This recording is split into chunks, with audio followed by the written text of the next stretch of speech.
We've spent a lot of time talking about the priest, and we cannot exhaust that subject. The priest, the Old Testament, Old Covenant priesthood, and what exactly that means to us. So I really don't want to spend a whole lot of time there tonight, but I want to show you some pictures and discuss some things. He served as an intermediary between Jewish people and Jehovah God. The work of the Old Testament priest foreshadowed the work that Jesus was going to do.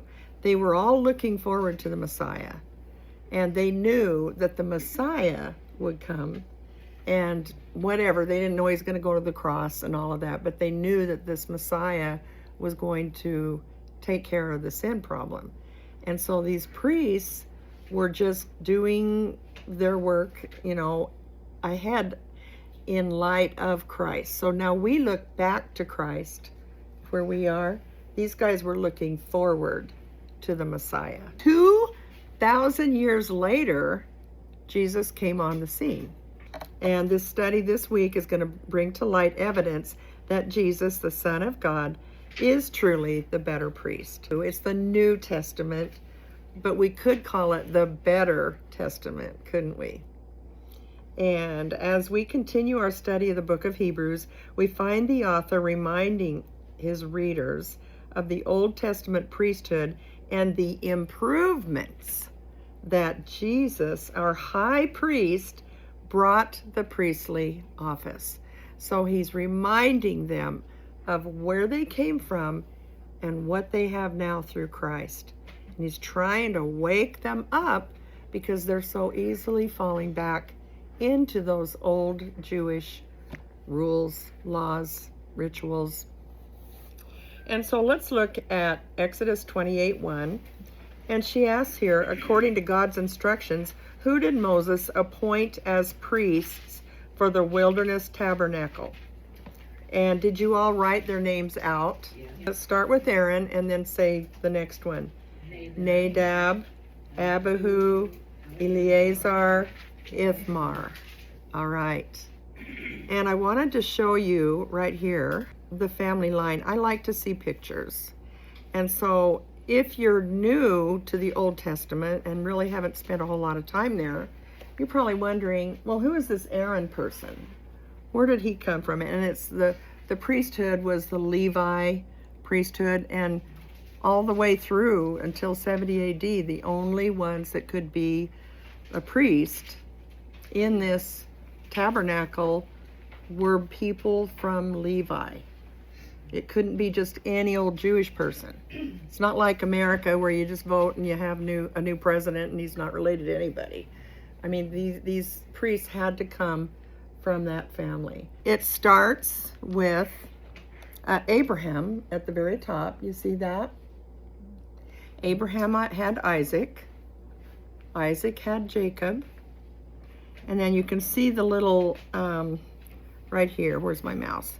Do you see Levi right here? Levi came from Leah. Who was Leah? First one.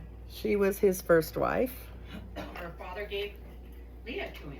Yeah, wouldn't that be a shocker?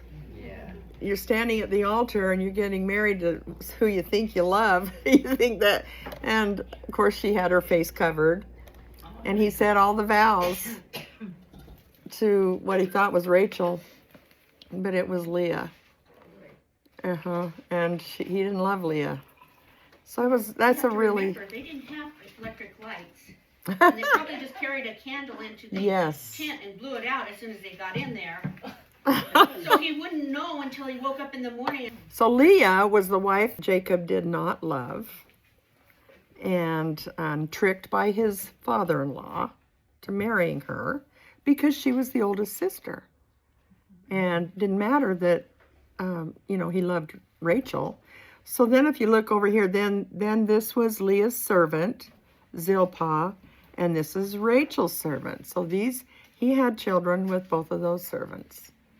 And you've heard of Gad and Asher and Dan, common names. I don't know too much about them, but I remember the names. But the wife he really loved, he finally got her after how many years?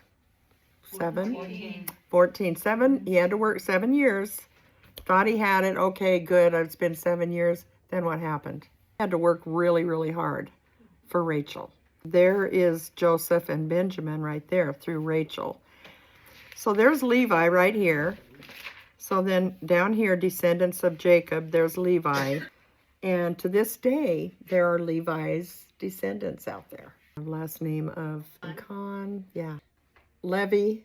I have a friend her name's Bonnie Levy, and she's Jewish. She's from the tribe of Levi. So, and Cohen, Cohen. C-O-H-E-N. There's, that's a name through Levi. So, just interesting that there are Jews in the world today that are very proud of coming through the line of Levi. But Jesus, it's interesting, and we're going to get into that a little bit later, is not from the tribe of Levi. So you may ask, well then how could he be the high priest? So just kind of sit on that for a while. Yes.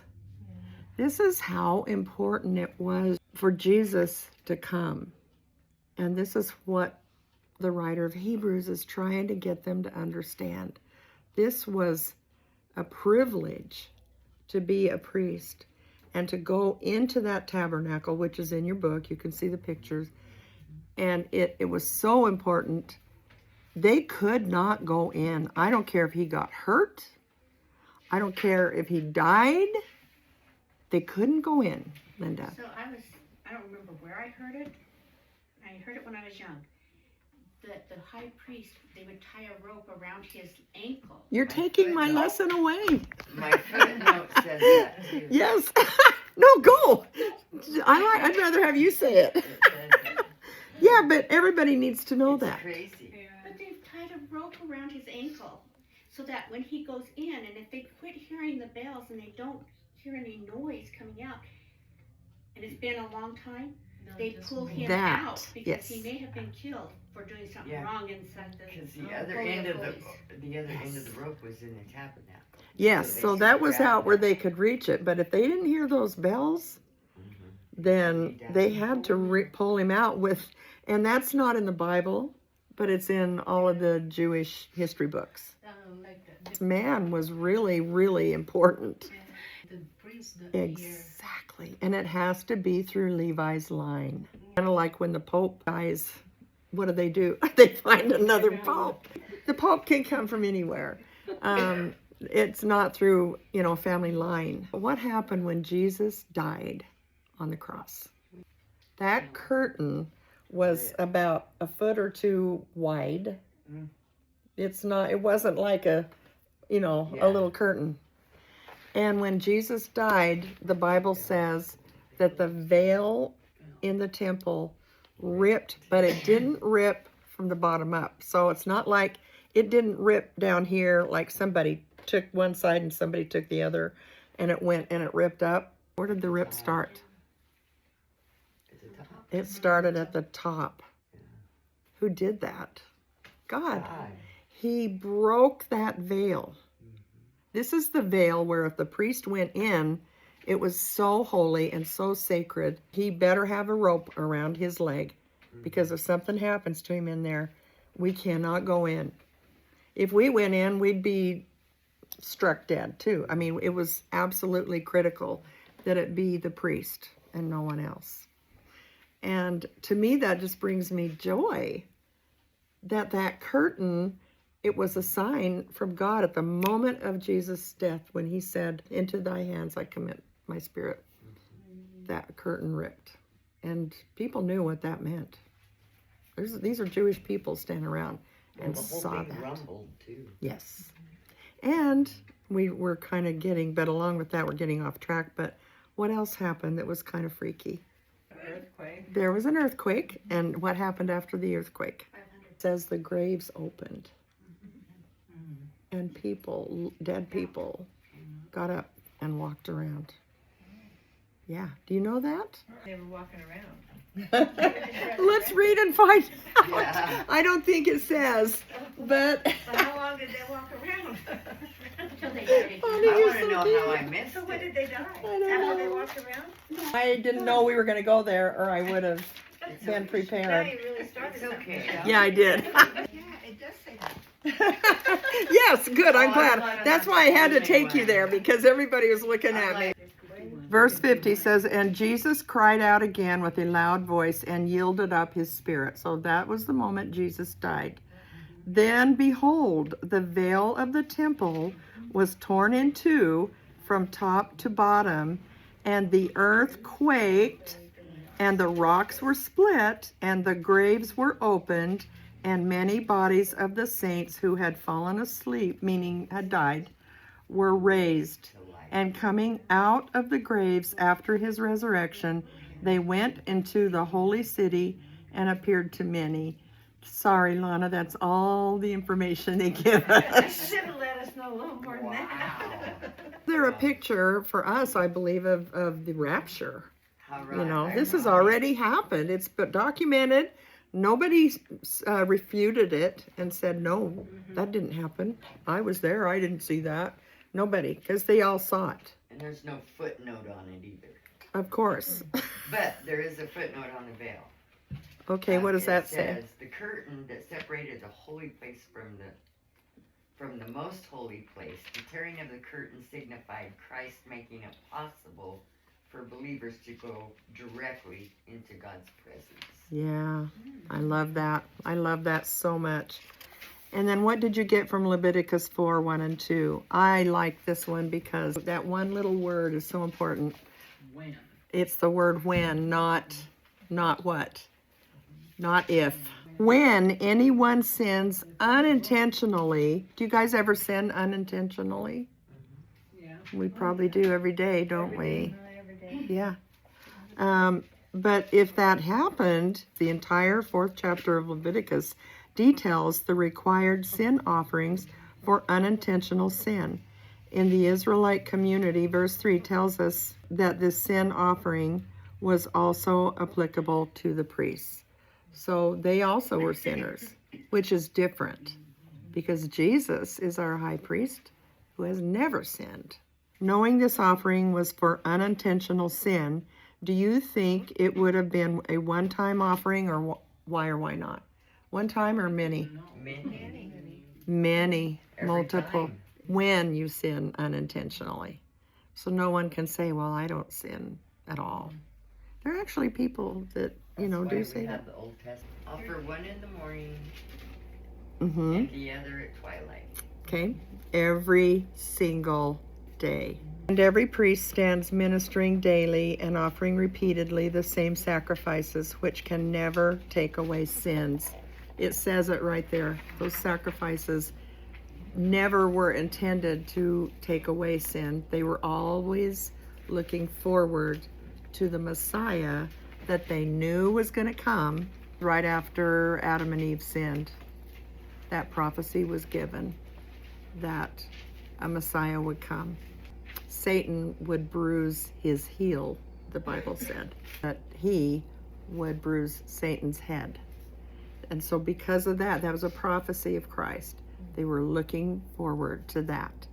And that's what all of this sacrificial business they were doing was all about.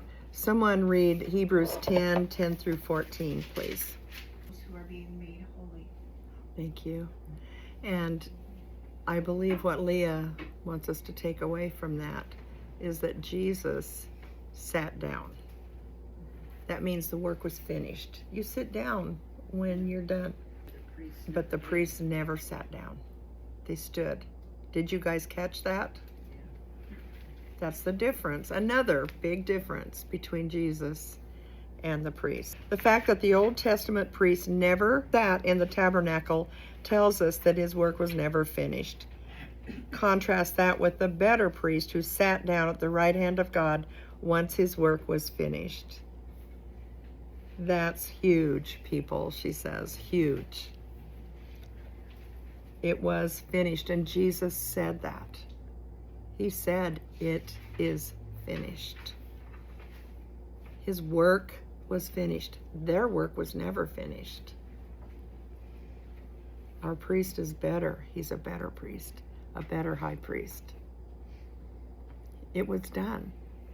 And that is an insult to people today who would say, oh, it's Christ plus something. Yeah. Do you understand the blasphemy in that? Can you see that again? Jesus. That people today will say Christ died on the cross, but that's what saves us is that plus Oh, all the we plus, can do. Okay, I missed the mark. And Yeah. that's blasphemy. He said it's finished. And I hope we don't ever just sit there and don't say anything if someone tells us that. We need to defend the gospel. He's He enough. finished it. Jesus is enough. All too often, we as Christians, ladies, we settle for less than God's best for our lives.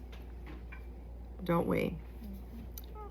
We begin to consider and ask God to show if there's any area in our life. That's what we need to do. Is there any area in my life, Lord, where I am choosing not your best?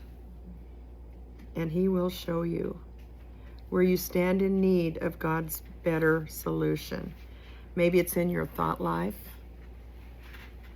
Maybe it's your job, your relationships with others, your finances, your physical health, whatever it is that happened with them, it can happen with us just as well. We need to be aware of where we have fallen short and confess. And you know what? God's not mad at you. Do you know that? Do you sometimes feel He might be? Sometimes we do. But because of Christ, that forgiveness is there. He is, in the Old Testament, He was a wrathful God. That completely changes in the New Testament, and we see His amazing grace. He's still the same God, but He manifests, He operates, He functions differently in the New Testament. He functions through grace. The religious elite of the first century, the idea of a better high priest was nothing short of heresy. How dare anyone suggest a deficiency in the priesthood? Yet that is exactly what the author of the book of Hebrews does. The Jewish Christians of that day would have been familiar with the strengths and weaknesses of the priesthood. They knew it wasn't enough. And then Jesus came along and He was better. He perfectly fit the bill. We don't have a high priest who cannot identify. We've talked about that. He understands the temptations that we go through. He understands the feelings of rejection. He understands what it feels like to be slandered. You've been through any of that kind of stuff? He understands. He understands sorrow. You know, He cried when Lazarus died. And even though He knew the end, He knew He was going to bring him back. He cried because He saw Mary and Martha, saw their sorrow, grieved. There's nothing that you would feel that Jesus didn't also feel, experience. Anger. But His anger was righteous. Yeah. He had a good reason. He was tempted to be afraid. Hunger, He knows what that feels like. He was tempted, as we studied last week, tempted by Satan to turn the stones into bread. He understands temptation. He understands, like even when He went to Gethsemane before He went to the cross, and He said what to the Father?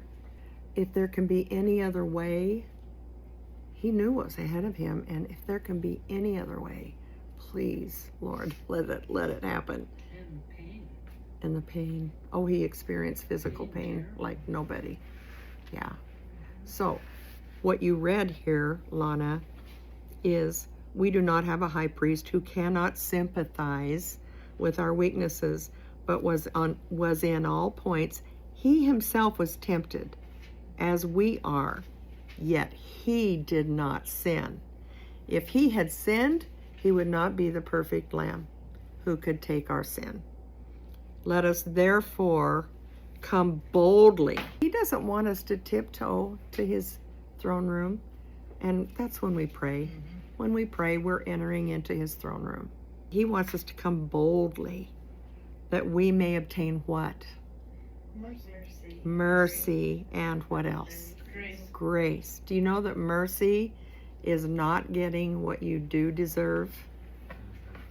And grace is getting what you don't deserve.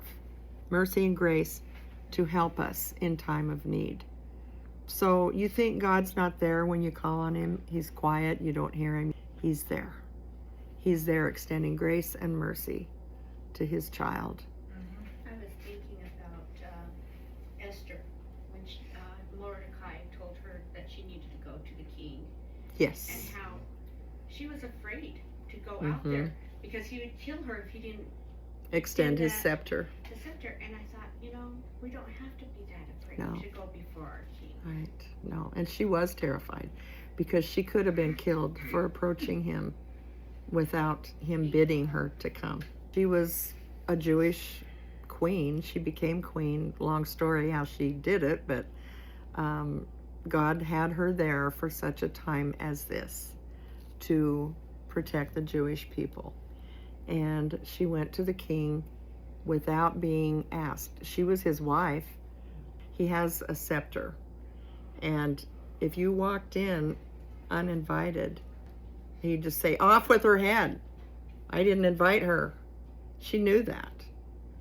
And yet she went, well, it probably wasn't boldly. She was timid. She was, with fear and trepidation, and watched him as she entered the throne room to see what he would do. And what did he do? She was waiting for that scepter. If he reached out, and it's like this big, long, beautiful, it's not a sword, but it's, Star Wars, whatever. He, put it out to her, and she was so relieved, like, oh, good. I'm not going to be killed. And so, but it does remind me of that too. He's extending his scepter to you, and you, and you, and you, and you, every time you go to him in prayer. And he says here in Hebrews, we can go boldly. We don't have to go in scared like Esther did. She was in the Old Testament. We can go boldly. And I just love that promise. So, okay, thank you, Lana. Who would like to read 1 through 5? And then someone else can read 6 through 10. Jesus had to grow up just like we did, because he was 100% man, and he had to learn obedience. And then he grew and he was perfected. Although he was always sinless, he became the author of eternal salvation to all who obey him. And by obey, it means he tells us we must receive him. We must be born again. So that obedience is the act of salvation, of saying, yes, Lord, I believe, I receive you. I want to be your child. And then it says, called by God as high priest, according to the order of Melchizedek, of whom we have much to say and hard to explain, since you have become dull of hearing. And he's saying this to the Jewish people, this writer. You're dull of hearing. Why aren't you grasping this? You should know better. You are better than this. He goes on, he says, for though by this time you ought to be teachers, you need someone to teach you again the first principles of the oracles of God. And you have come to need milk and not solid food. So they're believers, but he's saying you all should know this truth. And why don't you? And then he goes on, he says, for everyone who partakes only of milk, because he compares us to babies. Babies drink milk. If you're a 45-year-old man and you're still just drinking milk, there's something wrong. Because only milk is unskilled in the word of righteousness, for he is a babe. But solid food belongs to those who are of full age. That is, those who by reason of use have their senses exercised to discern both good and evil. I want us to back up and I want us to read some of our notes from because this is a kind of a technical section, but I don't want us to skip over it. Christ did not call himself to the office of high priest. The Father called him to the honor. Christ's superiority to the angels, and now the writer uses the quote to prove Jesus' special relationship with God the Father. The quote from Psalm 110:4 highlights the eternal nature of Jesus' priesthood. He will be mediator between God and us forever. It says, you are a priest forever. He will mediate forever. Let's see what it says about verse 8. Jesus experienced all of what a person goes through on this earth. He knows how difficult it is to obey God completely, just as he understands the attractions of temptation. He is different. So where it says he learned obedience, that doesn't mean he went from disobedient. He was never disobedient. How would you like to have been a sibling of Jesus? He had siblings, you know.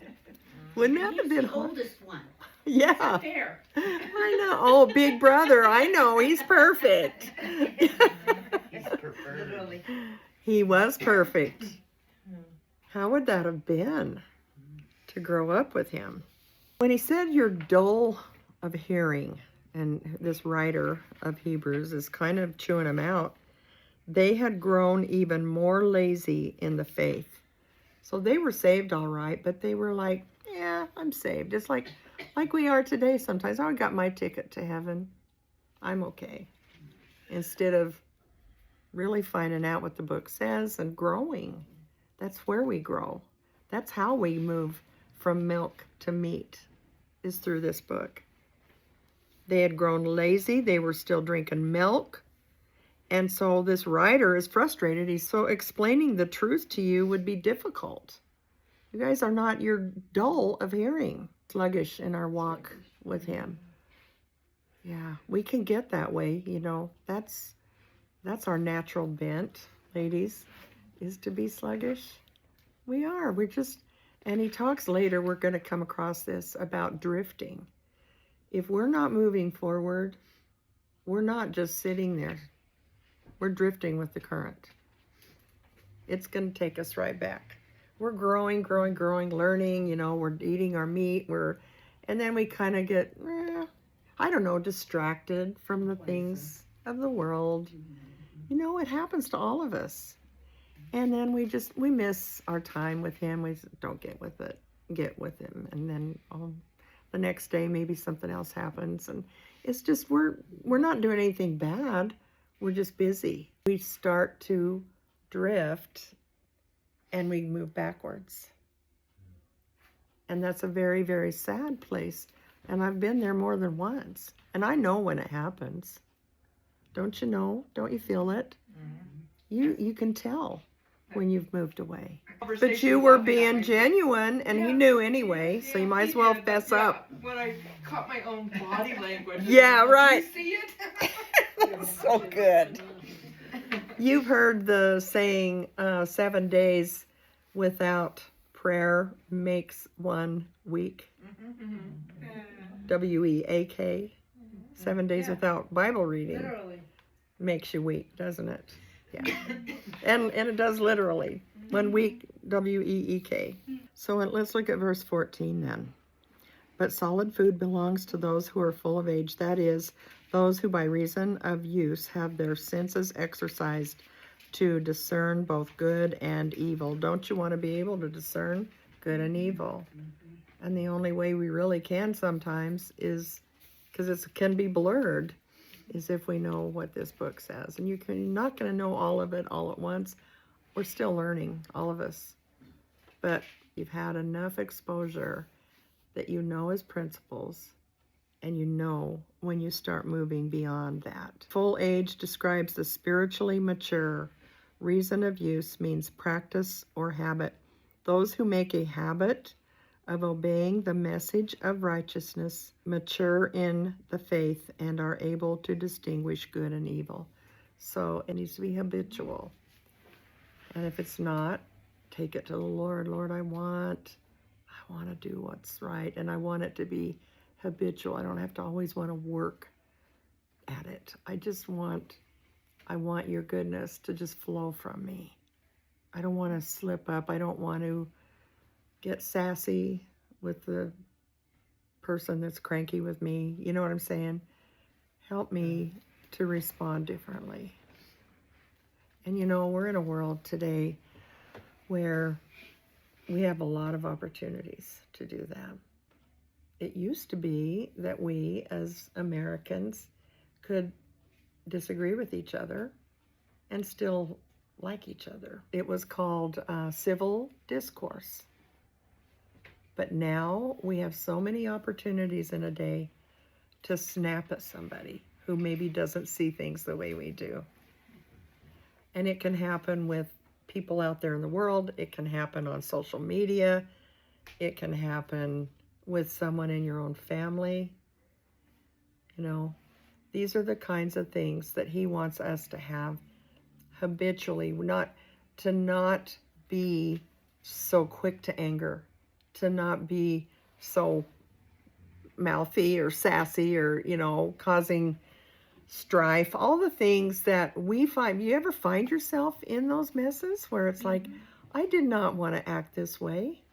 Why am I doing this? And you know, he doesn't stand over us with a hammer and beat us over the head and say, you messed up. He says, come to me, you who are weary and heavy laden, and I will give you rest. And so to yield to him in those moments, because, you know, people are unfriending each other. They're avoiding family members. That kind of behavior that we have is like we're drinking milk. We're immature and we're dull. And I don't want to be that way.